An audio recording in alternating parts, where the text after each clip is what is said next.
Well, there's the Warcom community article. Yeah, fuck it. We'll get. Yeah, that's it. That's the one. That's the new edition. Let's go. Let's visit. Yeah. Well, it's got the stupid helmeted marine, and it's got the boring ass orc on it. Yeah. So yeah, I mean, we've got. I just don't care. I just don't care. Oh, that's the thing. I think that's the thing. I just don't care. I was watching. 40K. I was watching Kirioth do. Why? Their summary of it, and it was interesting because I think it says the right thing. He said the right thing, which was not knowing who the target audience is for this product anymore. Yeah, right? They've just lost the plot, I think.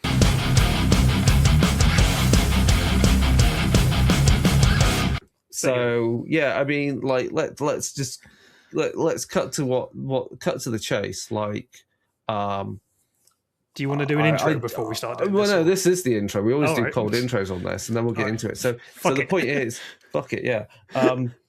I have another army already for Warmachine because I dug out my out from Widower's Woods, which I bought all the game and expansions for on the cheap. Cool. I have a Gatorman army in no time at all. I've got 100 points of Gatorman, which is insane.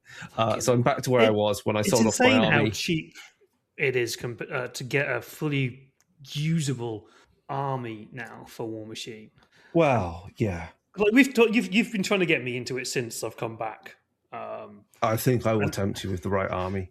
Well, you'll tempt me when I'm back in the UK, I think. Yeah. The problem at the moment is one, there's the language barriers of wherever I am. I think if I was in Germany, it'd be a bit better. Je voudrais ein Menoth Warjack. Yeah, there is a game. I said ein, for fuck's sake. I mixed German with fucking French. That's how bad I am. And it depends whether it's a fucking female or masculine or feminine as well. But it's einen or eine, like yeah. But I also speak like parts of like 5 different languages. So every time I try and speak, it comes out as a like pidgin. Japanese, French, Spanish, and German. My problem with doing French is I always feel like I sound like a complete fucking asshole, and that's because it's getting we're English. Like, well, German just comes easier, and I think so does German. Italian. Is a easier. Sam's language, learning Spanish right now via Duolingo, which is constantly telling her, do some more learning because I'm Duo the owl. Why have you not learned today? Yeah. Anyway, as long as yes, go on. I was going to say Duolingo does Spanish, Catalan Spanish, not Mexican Spanish. Yeah. So that was fun for me when I went to Mexico. So welcome to this Realm of Fire. I can't remember the last time I recorded one. I think I recorded one, and it was about. I don't think it was that long It was ago. about something. I can't remember. I interviewed the Steamforge team. That's why. I talked about Warmachine, and that was good fun. So, I'm Chris, one of your regular hosts. I'm joined this time by David. Hello, David. Hi. I think this is my first time on Realm of Fire. Oh, that's cool. Well, you like me have a history with Games Workshop, both as a collector and a writer, and also as a store as a store person. Oh God, less about that. We don't like to think about the number of years ago that was. Oh God, that's like half my age. Yes, depressing. Yes, it is. No, over half my age. Depressingly so. Jesus. Yes, Fucking it is. Yeah, and anyway, yeah. So David, you've purchased some miniatures again. I have. So what did you buy? Well, I've kind of been buying bits and pieces here and there. So when I was in Mexico, I did pick up 10th edition 40. Was it 10th edition 40k Leviathan? Yes. 10th. Just of which I've got a whole load of Tyranids that I'm never going to end up painting in the end. Yeah, no, I started to paint the Tyranids when I was in Mexico. painted about 5 of them, and then decided that, well, I live in the middle of fucking nowhere in Mexico, so I'm never going to play it. So they all just sat right. there. Then I moved to France a couple of months ago, so I'm now in France. I like to move around, apparently. Stupid academia. And I don't play. Like, we'll get that straight out there. I don't play anymore, and I probably won't play, and we'll come to it in a bit. 11th Ed.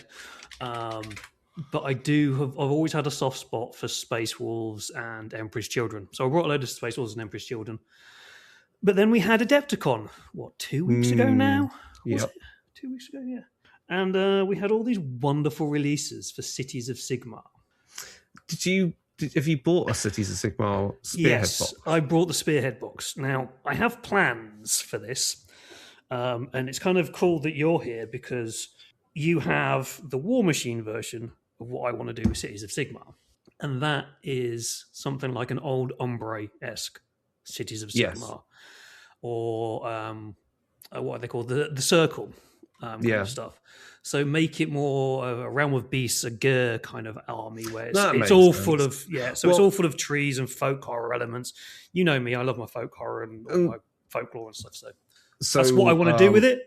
Money wise, that's never going to fucking happen. But I have some models. So that's there is a particular city in Ger which is in like near the marshlands or something. I can't remember what the fuck it's called.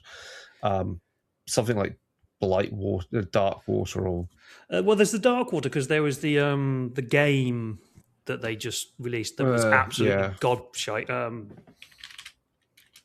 What was the Warhammer Quest Dark Water? Beautiful models, awful game. Apparently, you can't actually defeat one of the bosses. They never play tested it. So wow, yeah. I'm just looking at the Ger map. There's Excelsis. That's one's play. Excelsis wasn't that? No, you didn't know. We did the Realm of Fire, didn't we? Actually, when we did the Age of Sigmar stuff. But there is a particular city which would fit that kind of thematically. I just can't think of it off the top of my head right now. Yeah, the other cool thing with your box that you bought anyway is if it's the one I'm looking at on I can see on Amazon, you've got like the the ogre dude. You've got the ogre dude with the dude standing on the pirate platform. Dudes with shields and guns, and then you've got the hunters. And they're the things that really remind me of the old Ombre. That kind of forest herders, And the cool thing with that is you have there with the hunters is one of the war bands that was out for Warcry. Yes. So you've also got Warcry to play there. So that's a good thing. When you have players. I was going to say, does Warcry exist as a game anymore? It's still free to download, so it's free to download, but it doesn't really. You can't really buy anything anymore. So it's tough. You just buy boxes and stuff, and we'll say about that. So you're getting back into it, and like I say, it's more of a case of finding the right place and game to get games in with if you want to return to games. And that leads us into our first discussion, which will be, when I bring up the thing, is everything to do with Warhammer 40,000, because, of course, they've announced 11th edition. Now, they're already previewing the new rules for the new edition. But let's quickly summarize what they're going to bring out. They're going to do a new box, which is basically Battle for Armageddon again. It's number 7, number 8, number 20. Thematically looks very much like the second ed 40k box because we've got Blood Angels as the chapter versus orcs, which leads us into the first thing, which is like while the orc boys and the orc boss knob that they've revealed and minis look great, this is like the third redesign of orc boys we've had in like the past 5 years, because we had the beast snaggers, and then before that we had the orc boys they redesigned, and before that the last time we had orc boys redesigned, those orc boys date back from about fucking 5th edition, I think. The orcs a bit like the Drukhari. A lot of the models are really outdated. Like the copters are still the same copters that came out of Black Reach. Yep, I want to say. Right. So that's what, 5th edition? Yeah. And this was obviously years before they started releasing an edition every 3 years. So 5th edition was what, mid 2000s. So these models are really old. So we've got. I still think some of them still hold up, but I think we need to talk about that Blood Angel look. Yeah, because what? So yeah, I think the point of contention with the Blood Angels design is essentially, as everyone else has said, and it's kind of like where I'm being a bit kind of left a bit meh, and I think you are in the same position on this. It's just a Primaris with a head swap. Not quite. There is a little bit. There are a few other few differences. They're only minor, but obviously there is the major thing, which is they've gone back to the Mark 7 helmet. I think it is. No, I think 7 or 8. It's Mark 5. The old school. Well, whichever one, it doesn't matter, but still. Yeah. But the legs are different as well. Primaris have knee pads. These ones don't. But it just I don't know. They're trying to do nostalgia, and I don't know. It just looks odd. Yeah, because it's like, who wants to buy this when the fact is, as has been pointed out by many other people, these type of conversions have been already done for years now. Yeah. Like the type of head swaps and shoulder pad swaps and stuff. Now, I know thematically in the lore, technically Space Marine armor is always interchangeable. Yeah. And that's the way it happens. As armor gets damaged, they use bits from older ones, etc., etc., etc. But yeah, Primaris are meant to actually be bigger than Firstborn. Yeah. And that's where I feel like they're trying to move in that direction of the kind of like the retcon of whether we even have that distinction between Firstborn anymore. Because there's also this problem with the Firstborn Primaris crossover in the Chaos Legions. Yeah, the Chaos Legions, especially when they've come out now with the Renegade lot, Red Corsairs, and I'm assuming they might come out with Night Lords at some point. These two are well known for stealing armor. Yeah. Well, but they're Firstborn, so how are they going to steal Primaris armor and wear Primaris armor? So they're effectively killing off a lot of the Chaos without having this ability to, lore-wise anyway, but. And remember, Red Corsairs, right, are also made up of Renegade Space Marine chapters. So kind of made up of anybody and Renegades. Yeah, exactly. So there's going to be potentially Primaris who have gone rogue. But it's the other chapters, so like Black Legion and people who just need to replace armor, but they can't because. And then there's going to be everything that Fabius Bile's doing by stealing Gene Seed. So I think it's kind of the end of that distinction between Firstborn. I'm hoping they do something, but I don't know what Games Workshop are doing at the moment. And remember, it was an artificial thing to accommodate so people didn't whine about scale creeping armies being kind of like squatted. Well, not squatted per se, but made redundant. I suppose like I put my my Emperor's Children next to my Space Wolves. The models are the same size. Yeah, so. I think but that's because I think modern designed Chaos Space Marines are bigger. Are bigger anyway, so it's not so much of a difference. They've also put out a mini of one of the assault intercessors with jump pack, and again, it looks almost identical to another assault Primaris Marine mini that's out. The only difference is, like, I think again we're talking about the head, isn't it? The head and details and stuff. Yeah, and it's just, but it happens every edition.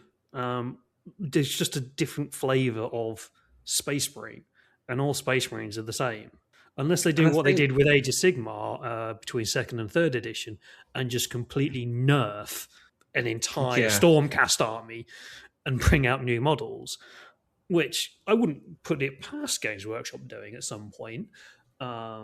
But there's still people who are still salty about the whole Primaris Firstborn thing. So, but it's much less risky doing it in Age of Sigmar than it is in 40k with respect to their sales. I think. But yeah, I think essentially, what we're getting at is that now when they bring out new models, it's all like really incremental changes now, and it's not even that. Because we had almost an entire Eldar range refresh, and some of those models were really old. Yes, especially the Exarchs and the Phoenix Lords and such, Aspect Warriors. But you look at the new designs, there's nothing different about what they in those designs compared to what they were doing in the mid to late 90s, other than maybe the Warp Spiders. Yeah, they're just, again, better rendered. There's technically nothing new. They just are. Yeah, like the newest 20 years overdue. It's 20 years overdue, but the only new army that has really kind of done anything different was the not squats. Yeah. They took on a modern computer gaming design for that, and I don't think it really fits the vibe of the game. I don't know. Yeah, it's like Tau. They're a bit, Marmitey, I think. And then related to that, other new things out. I mean, I have no problem with the new Red Terror Tyrannid thing, because I will just steal it for a Necromunda beastie. Well, but that's a good thing about Kill Team is you still get all these kind of specialist things coming out for it, so you can pick them up and use them and kit bash them for Kill Team or for, the Kill Team they've got for the Astra Militarum there does look pretty cool. Yeah. Pretty cool. Like, again, it's I think that's where Kill Team is the more interesting place for 40k. But then, speaking of things again, like, okay, Yarrick's back, and again just kind of looks like Yarrick. You know what I mean? It's like, it's Yarrick. Yeah. I do like, because the whole thing about Angron killing Yarrick was pure fanfic. And everybody's like, what, Yarrick? I thought Yarrick was dead. It's like, well... But then, on the tail of that, we've also got some new Imperial Guard vehicles. So let's just be fucking upfront about this. Conflict 47, wasn't it? Conflict 47, right? They're German half-tracks, or maybe they're American half-tracks. But either way, they're half-tracks, or they're that little... assault amphibious vehicle kind of look, or whatever to vehicles and stuff. Yeah, and like, again, they're nice, but there's nothing that technically screams Warhammer 40,000 about them. Not really, no. So it's kind of like, it's not. Again, I think this is where I'm feeling like the creativity is disappearing, because it's the same with the Space Marines. You can now almost see where the same pose is reused, and they've just shifted some details around on it. Yeah. And the same with the tanks. Is like, clearly it's just a copy in that sense, and it's not very exciting. We can go further than that. It's like so I just saw this at the bottom of the Warhammer community page I was looking at. You've got the new Defiler. Yeah. Which has been needed since the first one came out, because the first one was just a bit crap, in my opinion. It was a bit toy-like, yeah. And the new Defiler it's... I don't know. I think the problem with it is it doesn't have a very good identifiable silhouette. No, it's they could have done so much with it. As like the new demon engines that they were coming out with, the new obliterators and whatever the other thing is they came out with. There's a lot of potential there, and they just kind of seem to fall into the trap of just repeating the same things and not really wanting to push anything or go outside the box. Whereas you look at the other big vehicle thing that was announced at Adepticon, the Cog Fort. Yeah, that thing's fantastic. I've got many ideas about how to convert that and paint that and do weird shit with it. And it's completely new, and it's nothing they've ever done before. Each time they get a new thing for Age of Sigmar, they push the boundaries. They change something, and they create that new IP that they're trying to do with the setting. And 40k, they're just like stuck. So the fun things from Necromunda... sorry, I said fun things from Necromunda. From 40k, and there is Necromunda models. Yeah. So there's Commissar Graves in her heavily modified Centaur transport, right? So again, it's the half track, but because it's got all the extra added stuff to it, it's like remove the Imperial Guardsman, remove some of the other fancy stuff. That's a Genestealer cult limo. Yep. Yeah, because the front of it and that, it just looks gaudy enough that you can imagine people driving around as a limousine style in the Underhive. Perfect. So that's all right. And of course, the let's in all fairness, like the half track, the Centaur half track, and the Hippogriff are good base models to absolutely fuck around with for Necromunda. Yeah. The other thing you've got that could fit quite well into Necromunda is Inquisitor Croyle, the dude on the weird fucking horse. But then you could also take him into Cities of Sigmar army. Just remove the 40k-ness and he's an engineer. Yeah. So there's definitely some good stuff in that respect. That's 40k kind of wise. They did also the one thing that I found quite funny. I can't remember the name of the guy. The old Inquisitor got a sex change and is now a Sisters of Sigmar. Oh, really? That's just how I like to see it, because there's the old Inquisitor who was on that walking throne thing. Yes. And now we have a Sister of Sigmar on a walking throne thing. So did he have a sex change? Is he other fun things that can be used again in Necromunda, because that's my main focus with GW stuff these days. We've got the pretty cool Ogryn armored Ogryn in Horus Heresy. Yeah, they're cool. They're weird pretty face mask things that they've got going They're pretty neat. Otherwise, the rest is just is. And then finally, I think the interesting thing was another interesting is the new like Clan Eshin versus Free Guilds Spearhead 2-player setting box. Yeah, I thought that was pretty cool. And again, like it looks very much like those are. I mean, I would happily you could use those as a starting point for Warcry more than easily. One thing that I have noticed is Spearhead seems to be massively popular.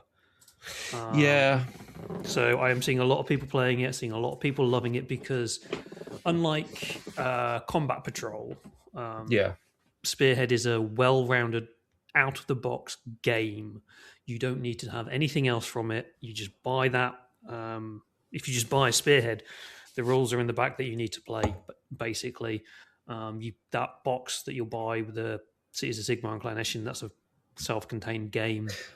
And that's mostly symptomatic of the fact that people don't have time to play the really long, big games, which Age of Sigmar and 40k have turned into. Yeah. Other things. I thought you'd have been interested by something that was announced, because I think you were interested in this. Aeronautica Imperialis. It's just a video. I thought they were gonna redo the game from it. Is it just gonna be a?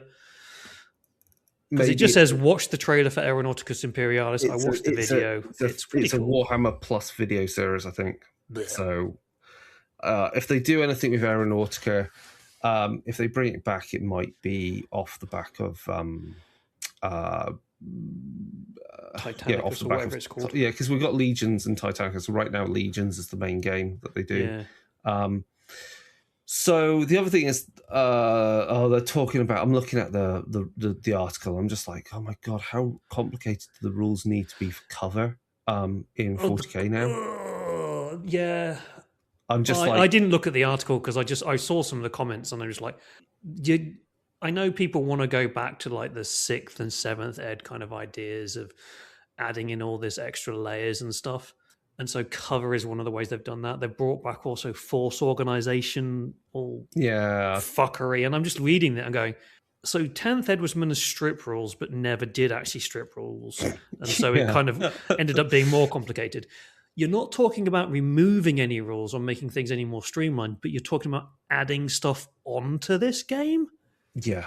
And the hilarious thing, remember, was the rules they brought in for like oval-based large base models and how they move and turn. Yeah.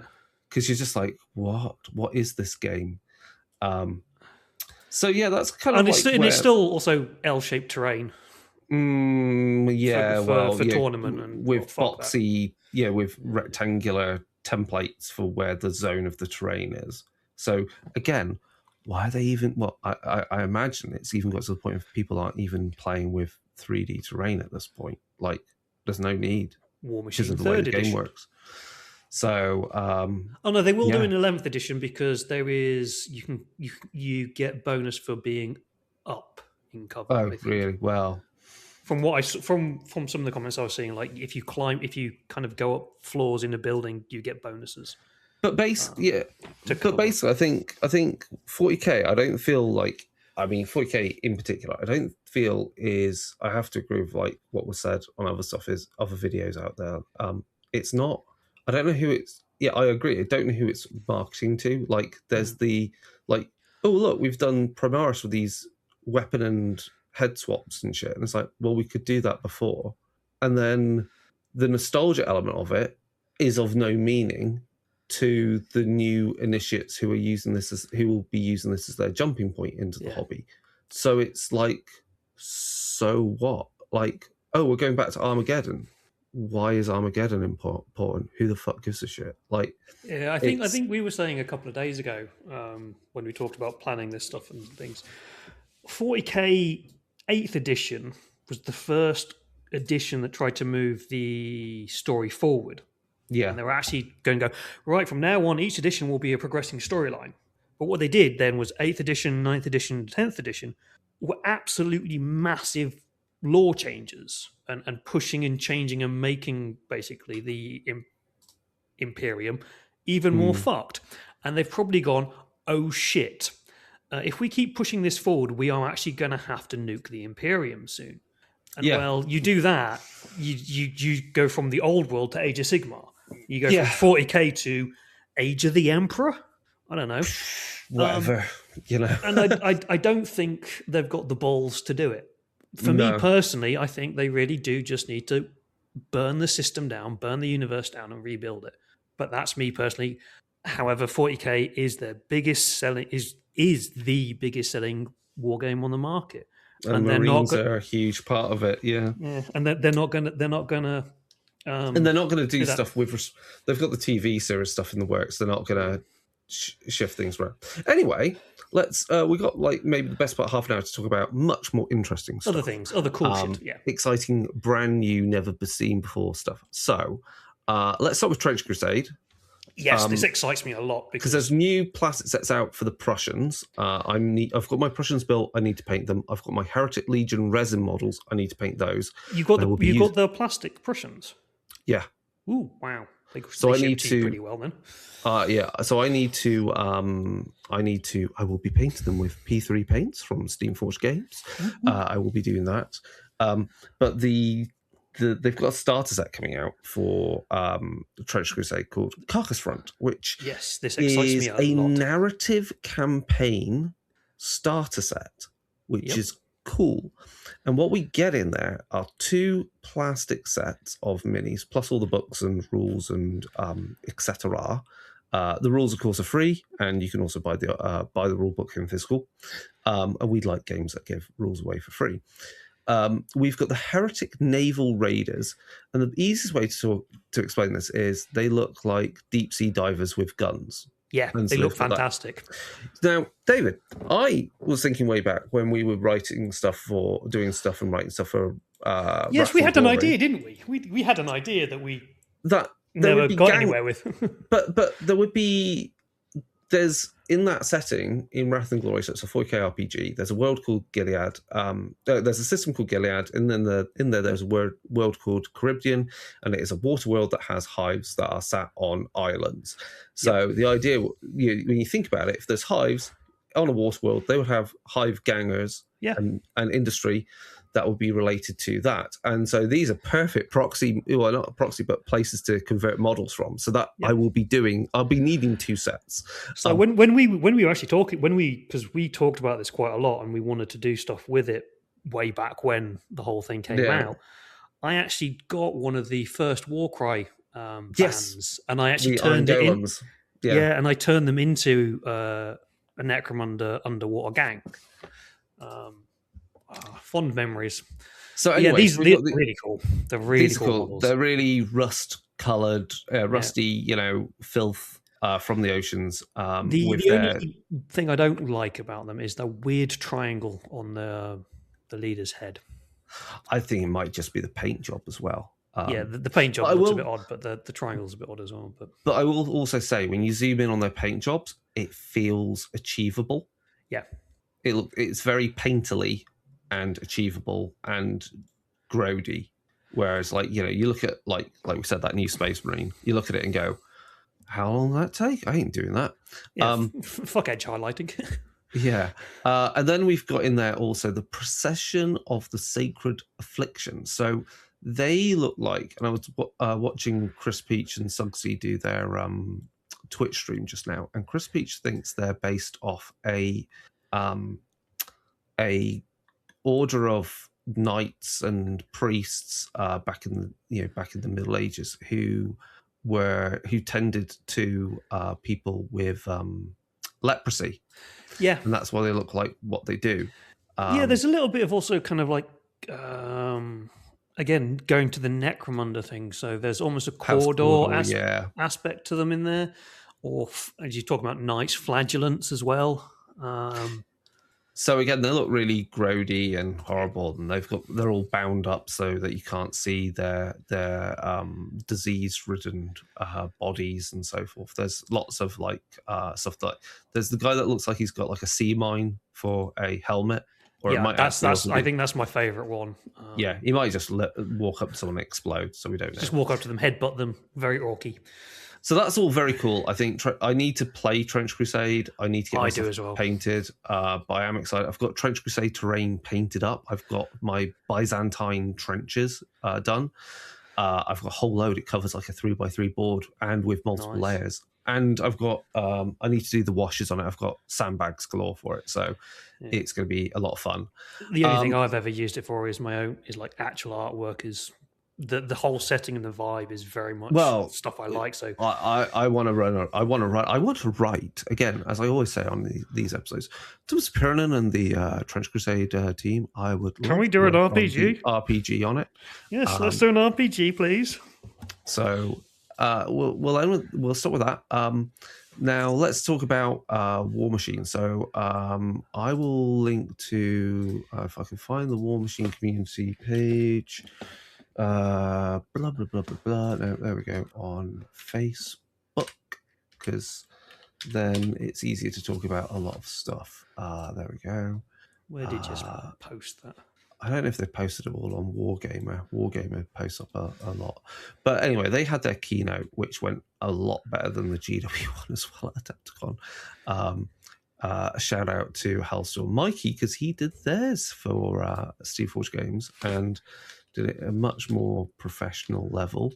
I've got Lock and Load US last year. That's not what I want. There we go. Wargamer, yeah. Have they got lots of pictures of the stuff that got announced at Adepticon? Have they got pictures? They've got the video. I've got lots of adverts in the way. Trying to get to... got the Dusk is on there. There are some things, but this website is full of fucking adverts. Yeah, that's the tough side of it there. Okay, right. I'm going to share a link to this one in here. Sorry, this is a link to Facebook. So that's the new Gravedigger Super Heavy. This is what the hell? Internet. Stupid French internet. No, I don't want to sign in on my... Ooh, that's huge. Copy link. That is the new free model. That is a much better design. And I'm trying to find... Come on, there's a post that someone collected all the images. But yeah, Warmachine is on the up. They really cannot keep up with production right now. Which they've... At Gamma, they announced that they've effectively... doubled their registered retailers, I think, in the US, which is good going in a year. That's a lot of trust to stock stuff that to put that investment in. Come on, I'm trying to find this post for you. Where the so on the Wargamer stuff. So this is there's two things kind of that stand out to me. So I because we both got into Warmachine and Hordes during first edition when it first came out way back when. I played it when I was in Japan, but I never really got back into it because I think it was when third edition came out and they just kind of ruined the whole. They turned it into a tournament game, really. It was too tournament based, yeah, big army based. So I kind of fell out of it then. But I know a little bit of where the setting has gone. But the thing that excites me a lot, there we go, is the Protectorate are back. Yeah. So and the models that they've kind of shown, I like them because they feel more like the older models. There's something about the new designs that, especially some of the paint styles that they've gone with the new designs, it puts me off because it's kind of gone anime. And yeah, I have opinions on this because I've got a. I need to see them in my hand. I think is the whole thing. I've got my Storm Legion army, and I know what you mean. They're very what you would call Neo Mechanica. And that's because obviously they're Tesla punk. And I get that. But I know what you mean with, I think sometimes it is what the studio paint job doesn't do things favors at times. And I think the style they were trying to go with early days of Mark IV didn't help with that. I think Khador came off much better in that look. And plus the Khador Wintercourt army is effectively just classic Khador. Is the best way to just say, like, they're just Khador but better rendered. The same with Crix, they're Crix but better rendered. The Dusk House Callus, I think again, I've seen them painted in a different way and they read to the eye better. So I think sometimes some of these designs comes down to it's just color placement and how you get the silhouette to kind of sing to the eye. Yeah, and so there's having done competition painting way back when and looking at what they've got here and what they're doing for the paint schemes and how they're presenting the photographs, there's a lot of airbrush work. Yeah. There's minimal extra stuff on top of that, and then the contrast is whacked up insanely, so it just kind of washes everything out. It's a very Games Workshop style of photographing things and photographing models. You have like a light source that covers the entire thing, so there's no directional light, so nothing is ever in shade. So you can't really tell what's the movement behind the model. Yeah. So I need to see them. I need to see them in my hands, and like I'm assuming when we go to UK Games Expo in a couple of weeks, we'll see them. There'll be some there. So some of them are just a bit odd to me. So the last link I gave you, David, has a whole lot of the images taken from the keynote. And so the highlights I'm going to go through is we've got Bandit, which is a super heavy warjack for Gravediggers. So he's very diesel punk and is on a 80 millimeter base and just looks awesome. I think he looks great. Is that the one with the big 4 cannons? Yeah. Yeah, he's chunky. That's kind of more of what I was expecting from it. There's still a little, I think, because it's a 3D print design, and it's only when you get it painted. ZBrush and stuff. So the lighting. Yeah, once it's painted up and you've got some like gradiness on it. And trust me, this is the Gravediggers is my favorite of the two Sigma armies because it is the diesel punk army. Yeah. You know what it reminds me a little bit of? It's kind of almost like the Merc style from the second and third ed. Yeah. It's a bit more square in places. Yeah. It's bulky. It looks heavy. It looks like something that would walk around, lift stuff, and move stuff. It's not dainty. It's a workhorse kind of thing. So if you look at the what's her face, the lady who you were telling me about, she just got the thing and stuck the Cortex in a bigger thing. Yeah, that's Bandit is Alison Jake's warjack. Yeah, that's the one with the big shield. Oh, the other one with the big shield. The one with the big shield and the big stabby thing. That just Constance Blaze. Constance Blaze. That's the one I was thinking of. Yeah, the Gallant. Yeah, that it's one just ornate and Final Fantasy-esque. But I think that works for it because that is a Storm Legion kind of designed chassis. But remember that Constance Blaze is a member of the Church of Menoth. Yeah. So you can definitely see the leanings of the Menoth stuff within it. Sorry, not Church of Menoth, Church of Morrow. Yeah. You can definitely see the leanings of that kind of extravagance of a church and a rich. I think it could be dirtied up and made a bit more. Gothic. You know me, I like my grimdark looks. But yeah, with the actual Menoth stuff, I think what we're going to get with Menoth to an extent is what we got with Crix, which is Menoth, like as we remember to an extent, but rendered better. Better, yeah. Because sometimes I think that's where, whereas like with Games Workshop, we're not seeing anything new. They're just doing the same old because they've perfected it to a certain extent. Yeah. What we're seeing with Warmachine is we're getting new stuff that we haven't ever seen before, or we're getting old stuff done resculpted. Better. Yeah. And it looks even closer to what the designs looked in first edition in the artwork, which is amazing. So that's fun. The one thing that I am worried, so I've just pulled up one of the Southern Creole models, the one who looks like the guy who's trying to lob a rocket at somebody's head, right? Yeah, with a big sword. There's something that worries me about that model that you also see a lot happening within Games Workshop to some extent. And if you watch some of the painters, so I tend to watch more painters than anything else. On YouTube, over detailing. Yeah, I mean, there's a lot of extra little bits on there. There's too many spikes and hair things coming out of it.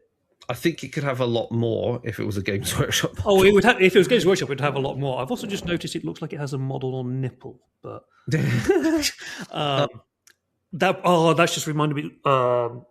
Back in the day when we had the lead, I think it was second edition, the Kador horses. Yeah. Right. One of them had a penis. Oh, wow. One of the horses had a penis, and it scared the crap out of me when I found that. It's like, what the hell? Other cool things. We've got for Brine Bloods, they've got a super heavy coming out called Old Scuttlebutt, which is basically a trollkin crab with a lighthouse on his back and a giant triple cannon, which I think looks insane and fun.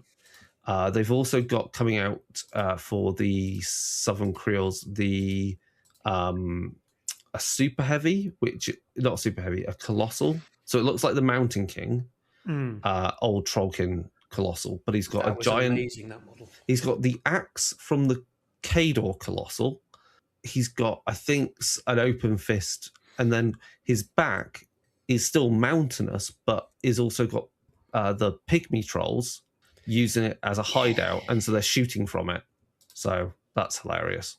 And then also the other stuff coming out is the new undead elf faction called Fane of Nero.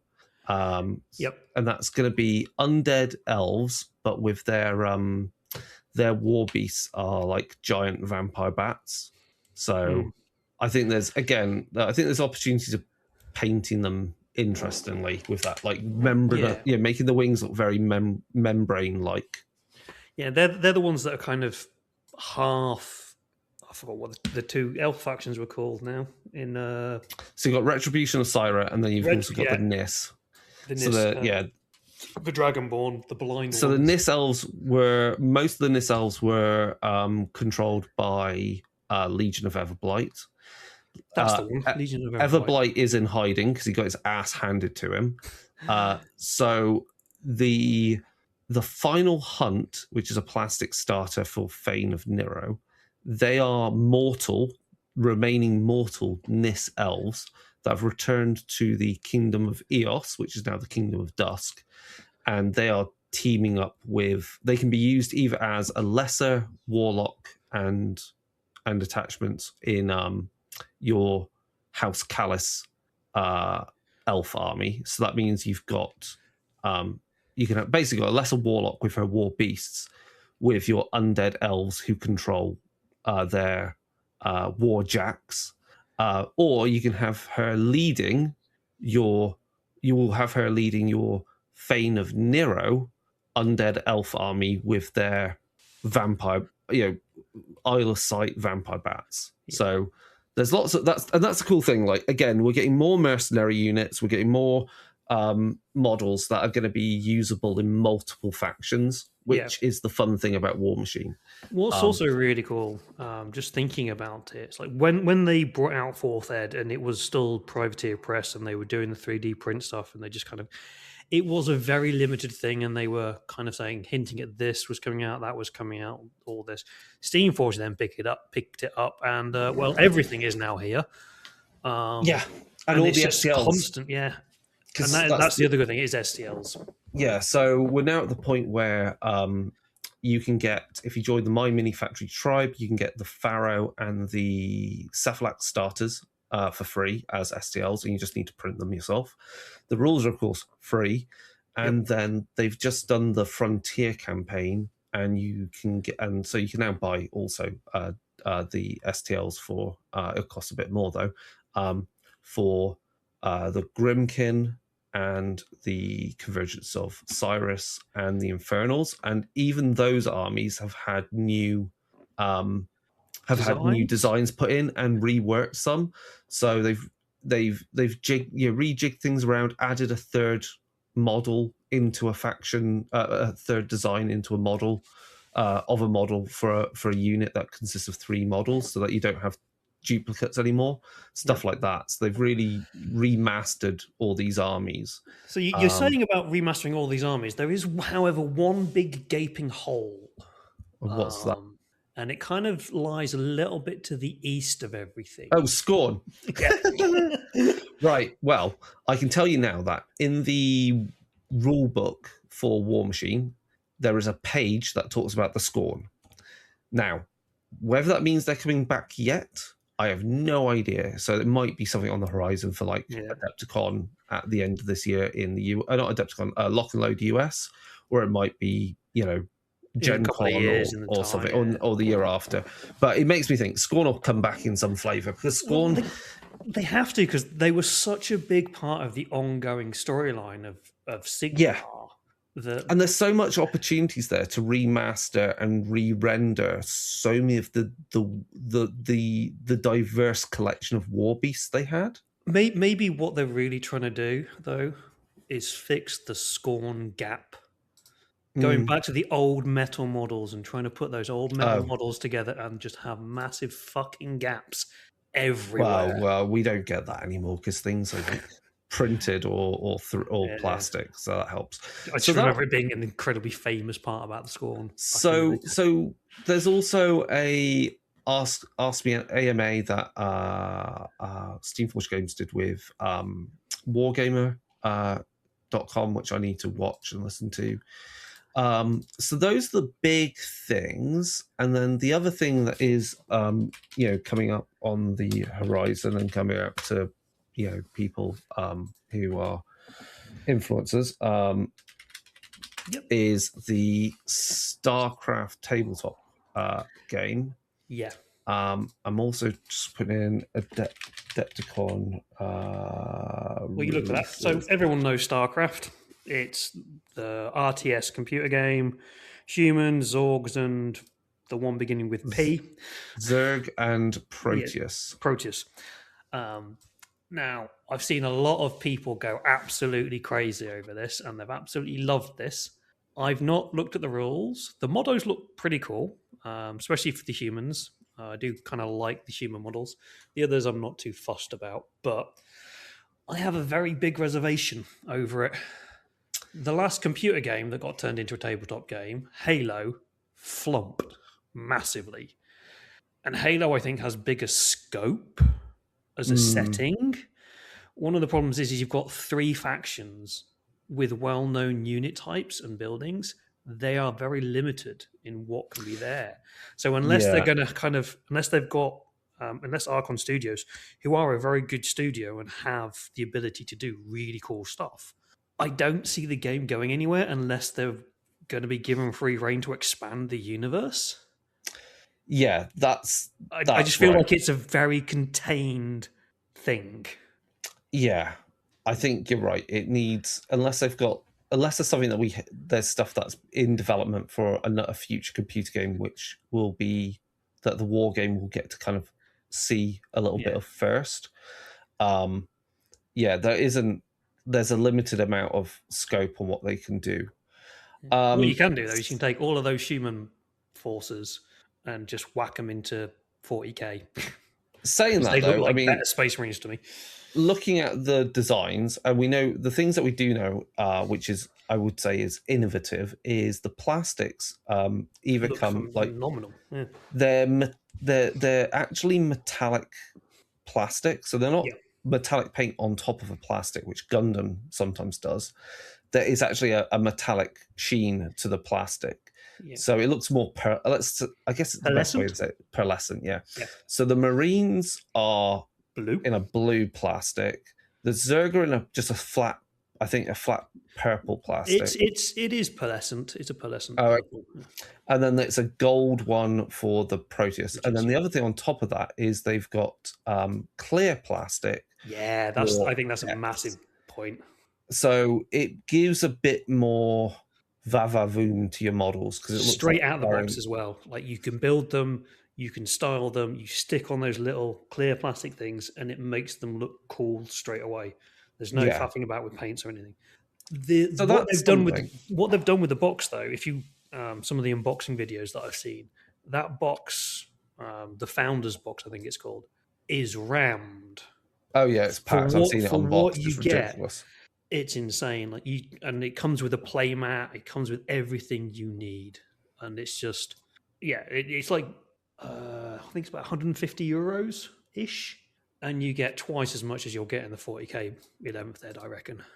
Yeah, I'm wondering there's a video that shows some gameplay, so I will. We should probably watch it, but I've got no interest in games. Yeah, I'm not. I mean, I'm kind of interested because Sam Pearson, he used to work at GW and developed Warcry and Age of Sigmar, and now has got independent worked on this. So I'm interested in just to see what they've done with it. It could be a cool rule set, but it's not a game I'm going to get interested in. So, but if you like it, you like it. So I'm wondering what other stuff. I mean, I think there was some interesting. I mean, there's other stuff at Adepticon which. That was released. I mean, the problem is when you try and go looking for some of the stuff, it's all like what got revealed at Adepticon by Games Workshop, and it's like, well, we know that. Yeah. I think there was some new stuff from Marvel Crisis Protocol, which is they do good sculpts of Marvel stuff if you're into that. And I'm not going to knock them on it. I've not played it, so. But they do look like. The Hulk looks like the Hulk, or it's just the dynamic poses that they can come up with. They are very superhero models. They're pretty cool for what they do. I don't know if there's anything from Corvus Belli. Oh yeah, Corvus Belli would have been putting out some more stuff for Warcrow, which has some interesting turn sequence. I think it's based off Infinity, so it's not a bad system. It's a lot more stripped back than Infinity. Infinity is insanely complex. But they're being, unlike Warmachine, they're being very slow with the releases. Yeah. Really obviously, there's new Star Wars stuff, Star Wars Legion. And then the other thing which is on the horizon, which I am interested in because I think it's going to be a good kind of like beer and pretzels type game, is the Gundam miniatures game. And the reason I say it's interesting is because it's got rule systems in there which are reminiscent of what Exalted tried to do for combat to kind of get that action time economy type thing they have in Final Fantasy games. So if people aren't aware, basically what you have in Exalted, you have like this what's known as a combat wheel, and it has segments. We're talking about Exalted the RPG here. Yeah, Exalted the RPG. And depending upon what your initiative is, you will start ahead on the wheel, so you get to go first. But then depending upon what actions you do, they will have a time cost. And so that will progress you around the wheel by a number of segments. And that means then all the people that are now ahead of you will now get to act, and their actions will obviously have a time cost. So obviously the whole thing is that some actions will be quicker, as in you'll get to do, you could do them more frequently because they have a lower time cost, but they're not going to be as powerful. And other actions which have a bigger game effect are going to clearly cost a lot of time. And then on top of this, you're going to have things gameplay in Gundam where I've seen a playthrough where, like, depending on what you do, you can get effects that allow the Gundam to power up, or you could stay still and power up and stuff like that. So again, powering up will have a time cost, but the benefit is that when you then attack, it's going to be far more brutal. So I think that's quite interesting, where now it's not I move my entire army, you move your entire army. It's not I go, you go, and variants on that with, pulling dice out of a bag like you've got with Flames of War, or bolt action. Sorry, bolt action.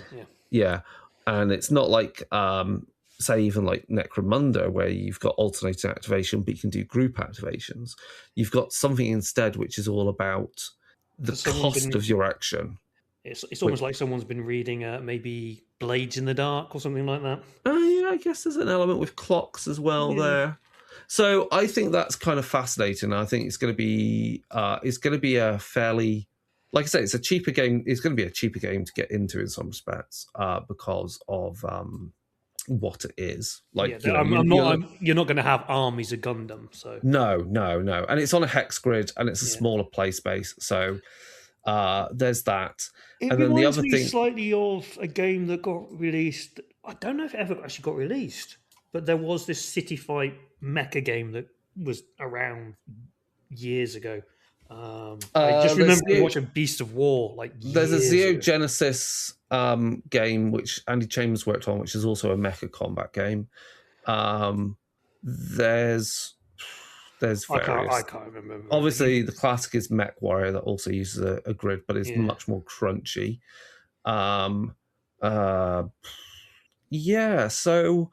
I think that's going to be interesting in terms of what type of game that ends up being and the cost of it. And of course, the other interesting aspect of it, which we have to acknowledge, is that you're going to get plastic miniatures that you don't need to glue together.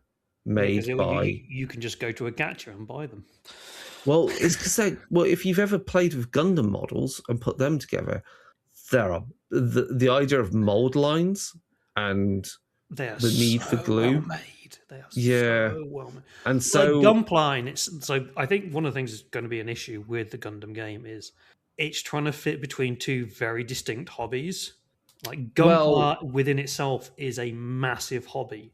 That does not generally have many wargamers in it. It doesn't matter with this because these minis are smaller scale than Gunpla, and they're fixed posed, and which is where they're not. Which means they're not going to bring in the Gunpla community. I don't know, because if they're smaller models that you need to paint, the Gunpla community will not do that. You never know. That's the thing. Gunpla do paint their stuff, and they do paint them insanely well. So yeah, that's the summary of all the cool things that I kind of give a damn about. Obviously, I think there was some new stuff by Parabellum for what you call it, Conquest. Conquest, yeah. There is one thing we've not talked about, and I don't know if we really want to talk about it, but there are thoughts, because obviously there was the leak. There was the leak. I don't know. As a very quick thing, we'll just do this as a very quick finish. The guy who did the leak, a guy called Bool on the forums, I forgot the name of the forum that it got leaked on. He is well known for being very, very good at model leaks. And leaking models. He hates Age of Sigmar and has not really ever gotten an Age of Sigmar lore leak correct. And it all comes down to what me and some of my friends are thinking of. There's a page in the current Stormcast book that basically sets up the end of 4th edition, similar to how Malign Portents worked at the end of 2nd edition. Right. And he's probably taken that and just run with it. So I don't think all of these leaks about the Age of Sigmar world coming to an end and doing what is becoming one world and stuff, I don't believe that. I think it's just someone being salty because they got sacked. Because we know who the guy is. We know what his real name is, and he recently got sacked. Right. Well, yeah. I mean, people have been salty about Age of Sigmar for ages, and I find that kind of dumb. And it's also such a waste of energy when fantasy battle is there now. Like, go play it, use your energy, do that. And there's no need to be. There's just no need for that. Yeah. And this is why I'm playing so much. I've played so much Warmachine in the last, literally last few months, and also run demos galore of it now. And you'll be doing more soon because you're going to Lock and Load, aren't you? Yeah, I mean, I don't know if I'm running demos there yet. I don't know quite what I'm doing there yet, but it's just such a good time to get back into that game. And it's easier. The other thing that was said at Adepticon, which you'll find interesting, David, is right now Warmachine is a little not so obvious what to collect. As in, you can get the starter boxes, but then you've got these expansion boxes. Yeah. So they're going to rejig expansion boxes so that you get less in there, but they are armies in their own right. Yeah. So it basically means no matter what you buy, you can play, and that's a good thing. Yeah. So maybe we can get a game at UK Games Expo. Yeah. Well, I don't know what I'm doing there yet as well. Yeah. So hopefully we'll figure something out. Otherwise, I'll just be badgering them on the Steamforge stand. Right, that covers an hour. I don't think there's much more to say. Like, it's just kind of our kind of gut feeling with it, which is there's definitely some cool stuff coming out for some games. For Warhammer 40k. But 40k just feels like, I think, as other people said, it just kind of feels done, complete. Yeah. And the only way to break that is you have to break the world to make space for truly new stuff. Kill the Emperor. Yeah, kill the Emperor, fracture the Imperium even further, kill off all the space elves and continue with their plot. I don't know. Do some weird shenanigans with the Necrons. Do something. Bring back the Star Gods. Fuck it. Bring back. I don't know. Do something weird with the Tyranids. Kill Abaddon and stop it and fracture them up as well, because I'm sick of his crusades always seemingly succeeding. Random thought: Titus is going to be the new Marnius Calgar because his rules, Titus, are so much better than Marnius Calgar. So you think Marnius might get killed off in to have a new poster boy? Yep, because Titus is effectively the new poster boy because of the computer game. So interesting. So that's our thoughts. If you've got any interesting takes or stuff like that, or you want to talk about roleplay games or the Warhammer RPGs or Iron Kingdoms or Warmachine in particular, or the other, any of the other war games that we thoroughly enjoy, you can drop us a message at darkdaysradio@gmail.com. You can come over to our Discord, our Instagram, our Facebook, and you can talk to us there. We will be at events soon. I should be at Lock and Load. That is in just over a month and a half away, just under a month and a half away in Sheffield. And then we will both be at ideally at UK Games Expo. Hopefully we'll have press passes. If we don't, we'll still be there doing something. I'll be there all weekend. Talking to people, getting interviews, doing that type of jazz. I'm going to be there for the Friday is my aim, just for a bit quieter, really. I say a bit quieter, it'll be fucking heaving. It's the 20th anniversary. It's going to be insane. Oh shit, yeah, it is, isn't it? And then after that, the other event will be in August, and that will be PeachCon, which more than likely will be in Derby, where I will again be running demos of Warmachine and doing some other stuff. So that's really everything. So thank you again, Dave, for your opinions, and I hope to see more stuff painted from you, and for you to take I buy models, I don't fucking paint them. For you to take your steps back into Warmachine, I think would be cool, because you don't have to paint many models to get playing that game. Yeah, no, that's the other thing. Is like that is a Sigmar box is 25 models, and that's not even a fucking army. Yeah, right. Whereas Warmachine, you can buy a starter that's literally 6 models, and that's it. So 30-point army, isn't it? Yeah. Yeah. Right. That is everything from us. So goodbye for now. Yeah. Good.